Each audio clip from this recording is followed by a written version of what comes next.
ওপার বাংলার জনপ্রিয় গায়ক নচিকেতা চক্রবর্তীর বিরুদ্ধে দায়ের হওয়া মামলার অভিযোগ আদালত খারিজ করেছে। 2 বছর আগে একটি লাইভ কনসার্টে ভগবান রামকে নিয়ে মন্তব্যের ভিত্তিতে বিশ্ব হিন্দু পরিষদের নেতা অনির্বাণ ভট্টাচার্য মামলা দায়ের করেছিলেন। অভিযোগ ছিল গায়ক এমন মন্তব্য করেছেন যা ধর্মীয় ভাবাবেগে আঘাত করতে পারে এবং জনগণের মধ্যে উত্তেজনা সৃষ্টি করতে পারে।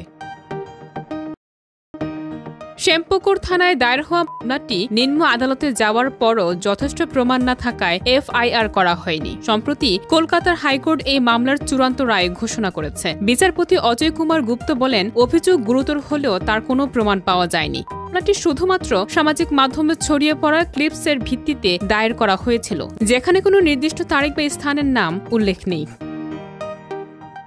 হাইকোর্ট স্পষ্ট করেছেন, তথ্য প্রমাণের অভাবে এই ধরনের অভিযোগ আদালতে গ্রাহ্য অপরাধ হিসেবে গণ্য করা যায় না। তাই নিম্ন আদালতের রায় বহাল রেখে মামলাটি খারিজ করা হয়েছে। এই রায়ে নিঃসন্দেহে স্বস্তিতে আছেন নচিকেতা চক্রবর্তী।